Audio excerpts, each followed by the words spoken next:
ট্রাম্পের শুল্ক এবার হাঁটছে উল্টো পথে। বাণিজ্য সম্প্রসারণের বদলে বাজার হারাচ্ছে যুক্তরাষ্ট্র।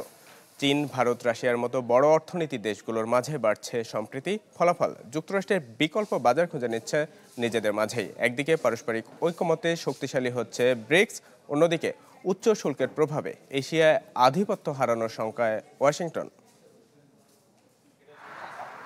এশিয়া প্রশান্ত মহাসাগরীয় অঞ্চলে মার্কিন আধিপত্য বজায় রাখলেও শুল্ক ইস্যুতে দিল্লির সাথে সম্পর্কে ফাটল ধরেছে ওয়াশিংটনের।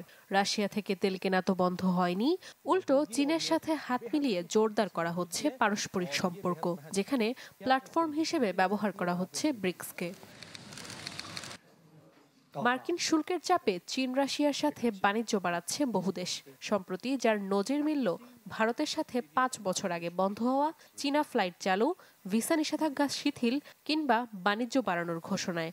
নজর রয়েছে বিরল খনিজের দিকেও।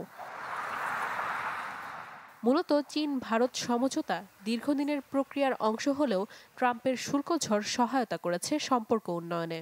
অন্যদিকে বরাবরের মতোই যুক্তরাষ্ট্রের জন্য বড় এক হুমকি ব্রিক্স, যার অনন্য উদাহরণ ব্রাজিল, ভারত ও চীনের মতো দেশগুলোর উপর উচ্চ হারে শুল্কারোপ। ট্রাম্পের সাথে চুক্তি সফল না হলে এখনও শঙ্কা রয়েছে চীনের উপর 145% শুল্কের।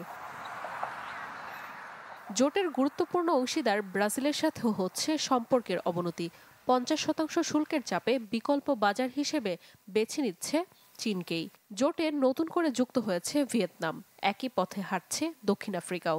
সেই সাথে বাণিজ্যের জন্য ডলারের বিকল্প মুদ্রার সরবরাহ চিন্তায় ফেলেছে মার্কিন প্রেসিডেন্টকে। ডলারের উপর নির্ভরতা কমাতে বেড়েছে জোটভুক্ত কেন্দ্রীয় ব্যাংকগুলোর স্বর্ণ কেনা ও মজুত।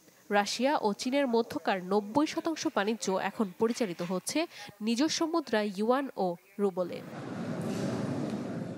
নাদিয়া ইসলাম তুলি, চ্যানেল 24।